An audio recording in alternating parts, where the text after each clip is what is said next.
पैसा पैसा गाना सुना है ना। तू पैसे पैसे करती है, तू पैसे पे ही मरती है। आप पैसे पे क्यों नहीं मारो? क्योंकि बच्चा के दूध से लेकर और बूढ़ा के दवा से लेकर और जवानी के खैनी तक सब पैसे से मिलता है। सही बात है कि नहीं?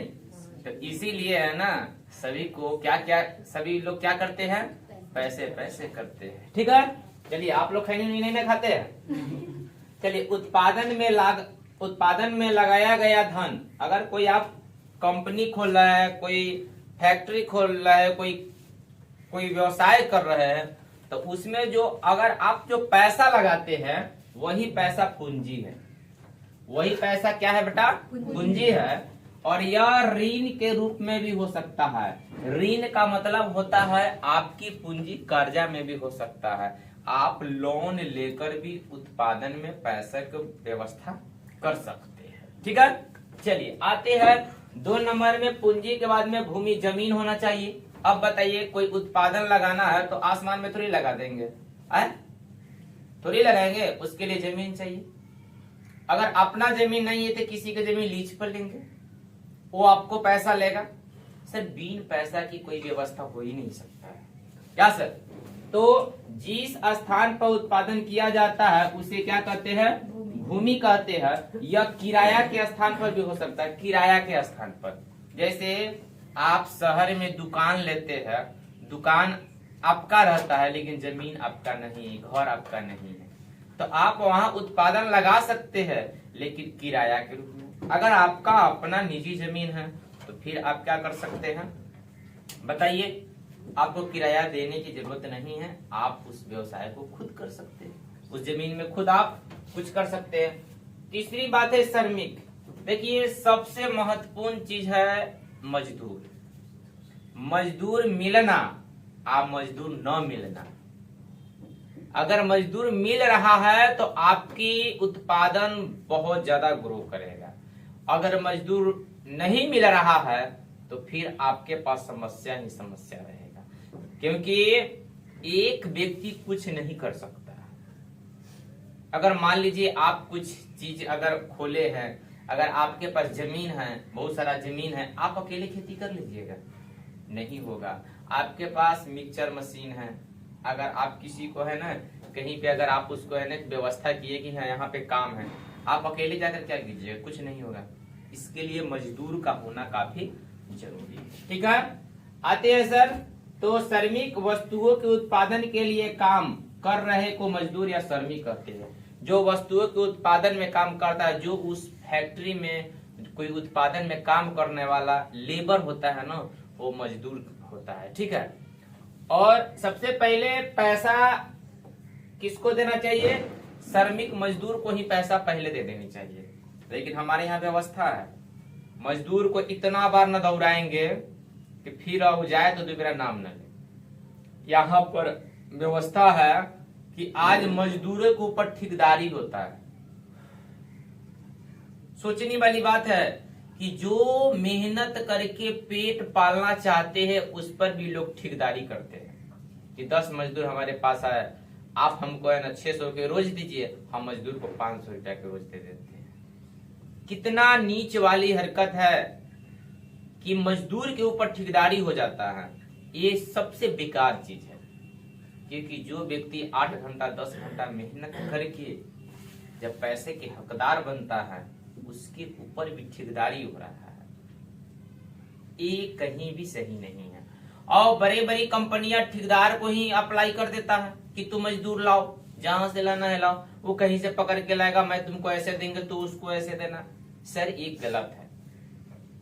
आपके ऊपर जितने मजदूर के ऊपर कोई जुल्म हो रहा है तो आप लेबर कोर्ट में अगर केस कीजिएगा तो आपको है ना उसमें तुरंत न्याय मिलेगा। बड़ी बड़ी कंपनियां अगर आपको पैसा देने में नहीं दे रहा है और आपको बार बार दौड़ा रहा है, आप लेबर कोर्ट में केस करो। यूं हम बता रहे हैं ना, जितना लोगों को अगर किसी को मर्डर कर दीजिएगा तो जितना प्रेशर आपको नहीं रहेगा उतना प्रेशर है ना पुलिस को है ना लेबर कोर्ट में केस करने से होता है। समझ में?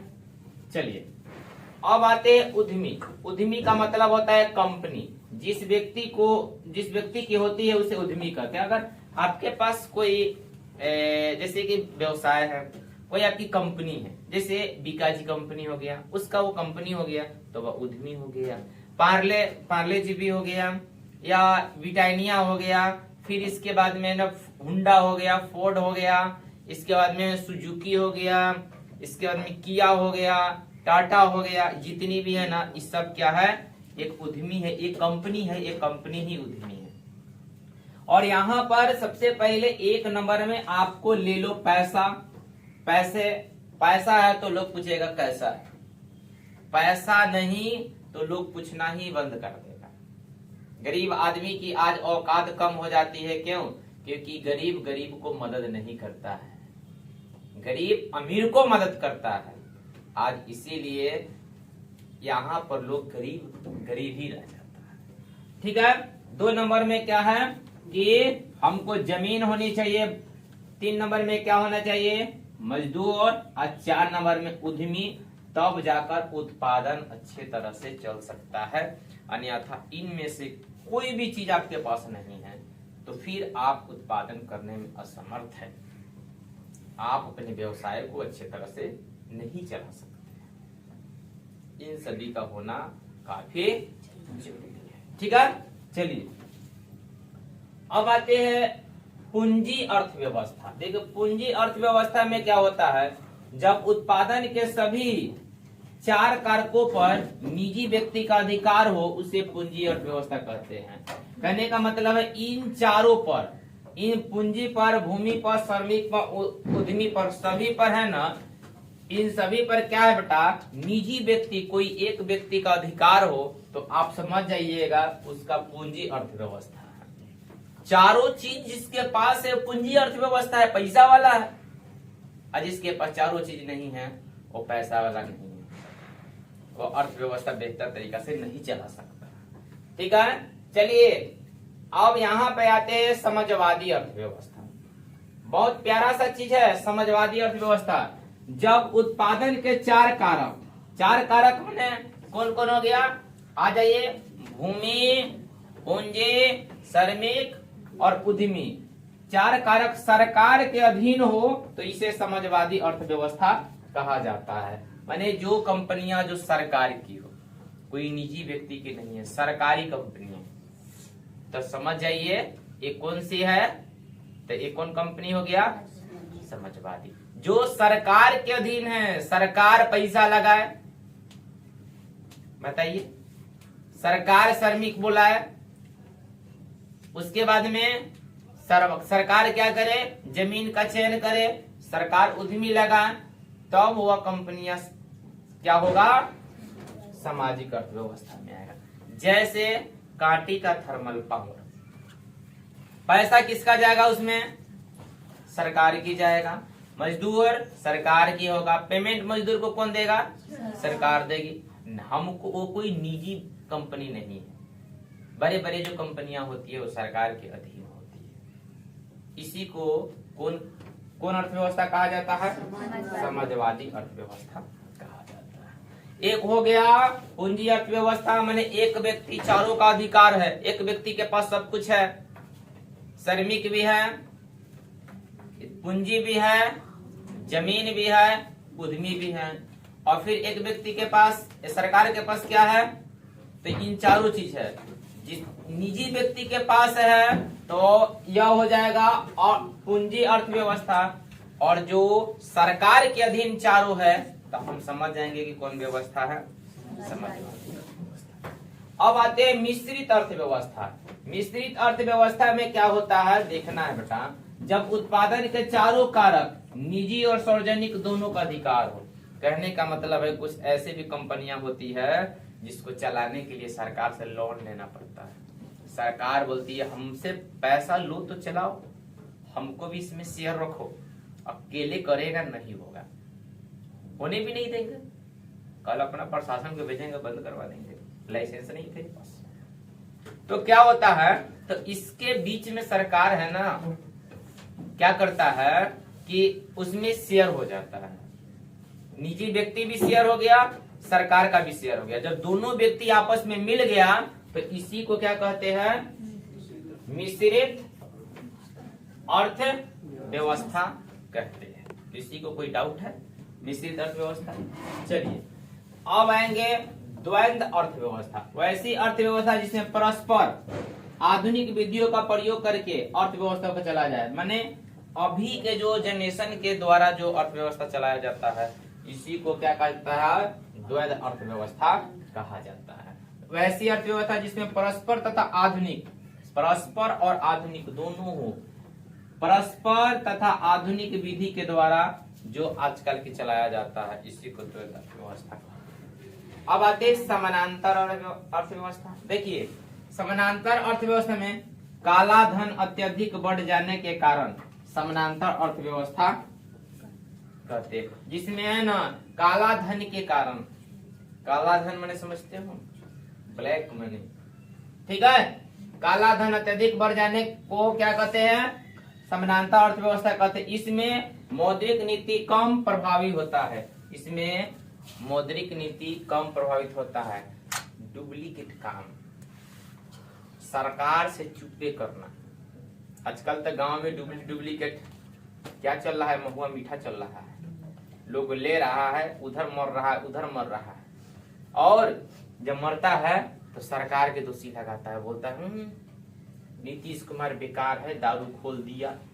दारू खोला कहाँ है, तुम खुद पी के मर रहा है, ठीक है।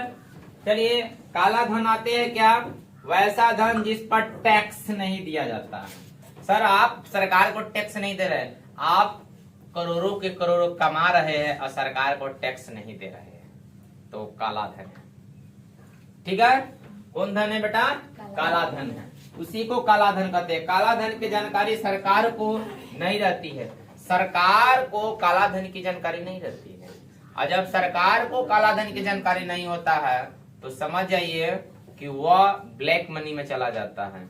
और आज हमारे देश के यशस्वी प्रधानमंत्री नरेंद्र मोदी काला धन लाने वाले थे, और आया कि नहीं आया अभी तक किसी को पता ही नहीं।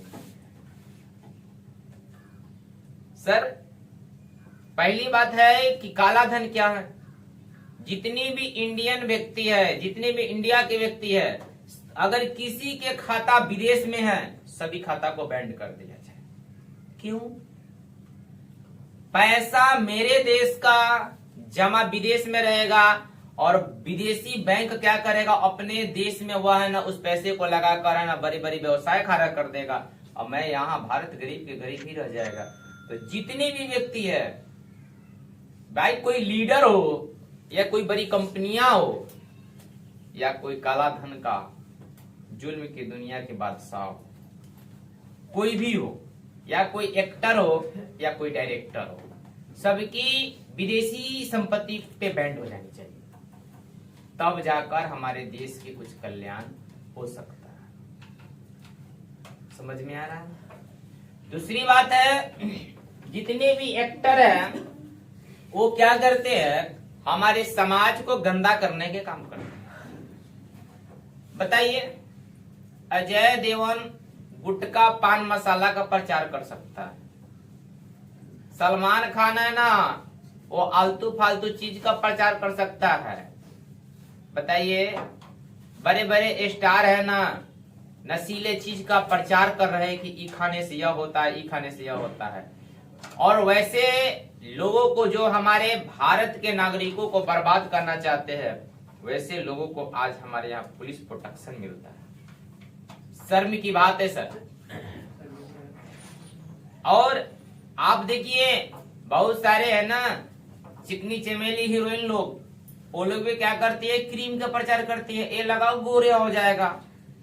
सर भगवान जो शक्ल और अक्ल बनाकर भेजे है, अक्ल थोड़ी देर के लिए चेंज हो सकता है लेकिन शक्ल कभी चेंज नहीं होने वाला है। आप हजार इस पर है ना लेप पुत करो, ज्यों का त्यों रहेगा। और आप उसके भावों में आ जाते हैं, आप वो क्रीम को परचेज कर लेते हैं। विदेशी कंपनियां क्रीम होती है और वह क्या करता है, हमारे लोगों से, हमारे देश के लोगों से प्रचार करवाता है, और यहां से लोगों को बिकवा कर यहाँ के पैसा को तुरंत अपने देश में ट्रांसफर कर लेता है। तो इसका मतलब हम यह कह सकते हैं कि जितने भी बड़े डायरेक्टर है और बड़े एक्टर है जो ये सबके प्रचार कर रहे हैं, इसका मतलब वो देशद्रोही है, क्योंकि इंडिया के पैसा को विदेशों में ट्रांसफर कर रहा है। कैसे, कौन कर रहा है? तो आप कर रहे हैं। आपको बहुत बड़े एक्टर मानते हैं आप, और आपके एक्टिंग के पूरे लोग दीवाना है। आप तो बोलिएगा कि कल मूंगफली खाने से है उम्र बढ़ता है तो लोग रोज खाएगा, और आप बोल रहे हैं कि पान मसाला खाइए, गुटका फुटका हैन पतवर। सर कभी टीवी पर ऐड आती है तो इतना गुस्सा आता है कि या तो टीवी फोड़ दो या तो वहां पे प्रचार करने वाले उसका सर फोड़ दो।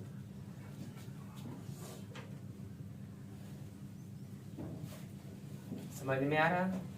आपको तो वह आएगा 1 करोड़ 2 करोड़ रुपया देगा, और आप टीवी पर लंबे लंबे ऐड दे दीजिएगा, ये लीजिए वो लीजिए, ये खरीदिए वो खरीदिए। सर ये गलत है, बिल्कुल गलत है। तो आते हैं सर, चलिए मौद्रिक आय क्या होता है? किसी श्रम के बदले मिले धन को मौद्रिक आय कहा जाता है। आपने मेहनत किया, मेहनत के बाद में जो आपका इनकम पैसा मिला वो मौद्रिक आय हो गया। जैसे आप किसी कंपनी में काम कर रहे हैं, 1 महीने के बाद में जो आपको सैलरी आएगा, जो आपको इनकम आया, या आप जो कोई व्यवसाय किए, व्यवसाय में आप पैसा लगाए, पैसा लगाने के बाद जब पूरा बिक गया तो आपको जो इनकम आया वो मौद्रिक आया, वो मुद्रा में बदल गया। कोई दिक्कत है यहाँ पर? चलिए आ जाते हैं वास्तविक आय आ जाते हैं। बहुत प्यारा सा क्वेश्चन है, रियल इनकम के बारे में पढ़ते हैं, ठीक है। पर चलिए, प्रयोज्य आय में से देनदारी तथा ऋण भर को हटा देने पर बचा हुआ धन वास्तविक आय कहलाता है। कहने का मतलब है वास्तविक आय क्या है कि आप जिससे पैसा पहले लिए है उसे दे दो, आपको फैमिली में जितने खर्चा हो रहा है उसको काट दो, और जो आपका स्पेशल बचा वही आपका रियल आय है, वही आपकी आमदनी है। नहीं तो आप क्या कीजिए कि दुकान पर बैठ गए, एक दिन में है ना कि 1 लाख की चीज बेच लिए, 1 लाख की चीज बेचे, उसमें 80,000 का आपका प्रोडक्ट है, कोई गाड़ी उड़ी है कुछ है, तो आप कहिएगा कि आज मुझे 1 लाख फायदा हो गया, तो इसका मतलब आप बेवकूफ है और लोगों को बेवकूफ बना रहे हैं। सर आपका उसका रियल पूंजी तो 20,000 ही ना हुई, इनकम तो 20,000 ही हुआ। आपका जो बजट है, आपका कूलर खर्चा, फैन खर्चा, एसी खर्चा, रूम खर्चा, बिजली खर्चा, क्या लेबर खर्चा, लाइट खर्चा, इस सबको काट कर आपको जो आय बचेगा उसी को ना आप आय कहिएगा। तो इसी को रियल आय में रखा गया है। किसी को कोई डाउट है? चलिए आते हैं, महंगाई बढ़ने पर वास्तविक आय घट जाता है। रियल बात है, महंगाई जैसे ही बढ़ता है वास्तविक आय पर गिरावट आती है, ठीक है। चलिए अब आते हैं राष्ट्रीय आय। देखिए नेशनल इनकम, अब अपना इनकम को छोड़ो, देश की इनकम के बारे में बात करते हैं। किसी देश के अंदर सभी घटकों को, सरकारी और निजी को मिलाने वाली कुल राष्ट्रीय आय को क्या कहा जाता है बेटा? आय के योग को राष्ट्रीय आय कहा जाता है। कहने का मतलब है किसी देश के अंदर या अपने भारत के अंदर जितनी भी सरकारी घटक है, जितनी भी सरकारी कंपनियां हैं भारत, और सरकारी कंपनियां हैं और निजी कंपनियां हैं, सभी का जो आय को इकट्ठा करके गवर्नमेंट को सौंप दिया जाता है टैक्स के रूप में, और सरकार अपने देश का वो बजट निकालता है, इसी को राष्ट्रीय आय कहते हैं। काला धन को हटाकर, नाम है काला धन। चलिए इसी को NNP, ठीक है। अब आते हैं सर, चलिए प्रति व्यक्ति आय आप लोग पढ़े हो, प्रति व्यक्ति आय। चलिए तो बता देते हैं प्रति व्यक्ति आय क्या होता है। देखिए वर्तमान में भारत के प्रति व्यक्ति आय 1,12,000 सालाना है। किसी देश के प्रगति को दिखाने का सबसे अच्छा माध्यम प्रति व्यक्ति आय है। प्रति व्यक्ति आय क्या होता है कि राष्ट्रीय आय, जितनी भी राष्ट्रीय आय उनमें देश की कुल जनसंख्या से भाग देते हैं, और भाग देने के बाद जो आपका भागफल आता है वही आपका क्या होता है?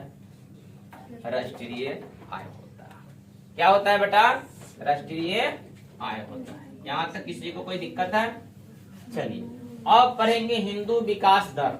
हिंदू विकास दर, हिंदू विकास दर एक संबंध राष्ट्रीय आय है। राष्ट्रीय आय की गणना स्थिर